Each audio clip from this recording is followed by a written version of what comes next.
the podium over to Paul Bukowski.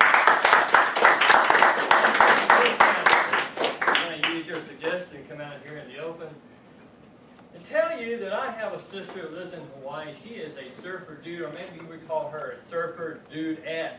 She likes to surf the waves. She likes to shred the waves and all that stuff. When we watch DVDs and I go to visit her, and she's got one DVD that's my particular favorite. It's a story about these guys, two guys that take their big, giant pickup truck and journey from California to Baja, California. Of course, they got to get everything set up. They've got their big, huge truck, and the last thing on the agenda is air the tires. One guy's got the air hose down there, and the other guy's taking the DVD picture, and he's putting the air in, and the other one says, "This is the way we do it, B.F. Goodrich." Not to be too pretentious about it, right? Well,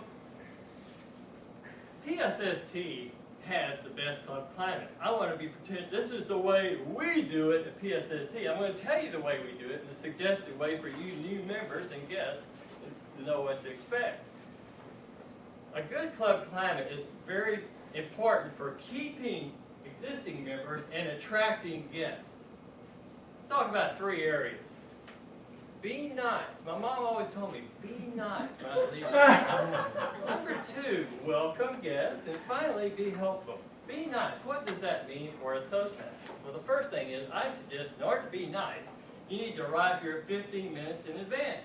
So that if you're a speaker evaluator, you can tell our hairy Toastmaster that you're here so that he can get all his cats in a row and get the things going. So we don't have to start late. So make it a point to try to be here 15 minutes in advance. That would also give you time to calm down, think about what you're going to do. Second thing to do when you arrive early is maybe help set up the room. You can get the chairs out. Welcome some guests, perhaps. There might be some new people here that don't know what to expect. You can help them out in that way. So be nice. Once the meeting starts, you want to be supportive. That means take an example from our president, our past president, membership vice president. Who has the most enthusiastic applause? That would be Shane. I mean, Shane rattles the windows. He's like, hey. He's like, really fantastic. And he has brought a new level of enthusiasm to the club. So that is what you call being supportive with your applause. Number 2 is, I hate to see it when people pull out their iPhone and start texting in the middle of the speech. We're all about support here. If you're up here, you want our attention. Please don't text during the speech. Give us your Toastmasters is about 3 things. Learn to speak, learn to think, and learn to listen. Especially in your evaluation, you need to be a good listener. So you're going to get feedback. Don't text.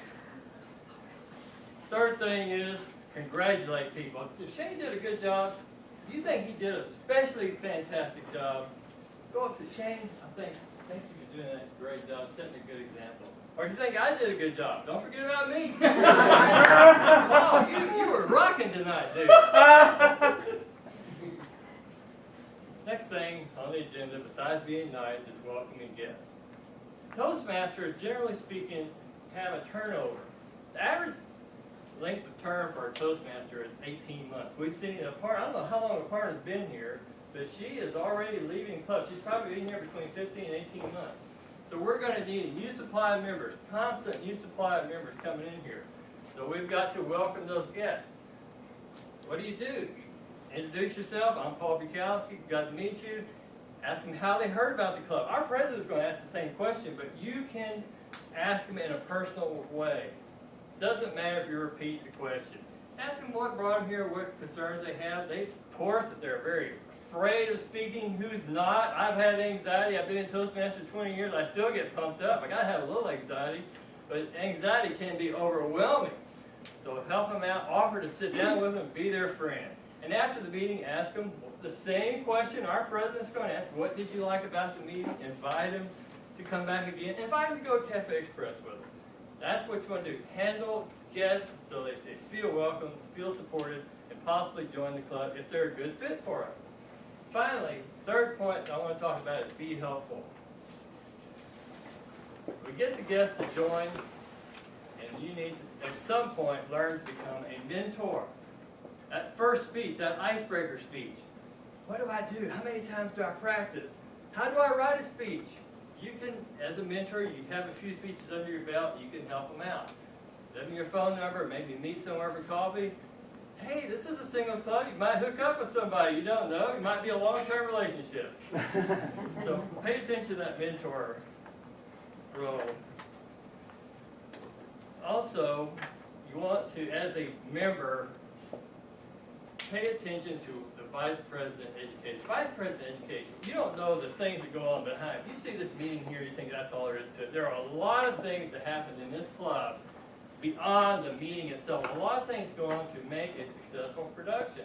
The officers meet once a month, but officers do work outside their meeting. The Vice President Education, for example, will schedule you 4 to 6 weeks out in advance. Now there's several things that can happen, several scenarios. You see your name on there and you say, oh, I'm not going to be in town a month from now. Good idea to go ahead and let the Vice President of Education know you're not going to be here so you can have somebody else have him replace you. But maybe the opposite thing happens. You want to make a speech, and we've got a lot of members. It's difficult to schedule people because we have so many members. Tell them you're anxious to give a speech, and if somebody drops out, you can be slotted right in there. Third scenario that can happen. You get to the week of your speech, and all of a sudden, you get your business, you've got to work late that night, you got called out of town. Guess what?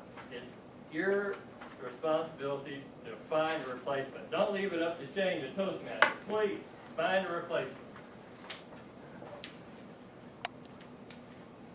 Be considerate of your vice president in that regard. Also, show interest in the longer-term members. That's me. Been here 20 years. What are your goals? What are you trying to achieve here? This is a single club. What's going to happen? What are your speaking goals? So think about us long-term members as well. That's the way you do it. That's the way we do it.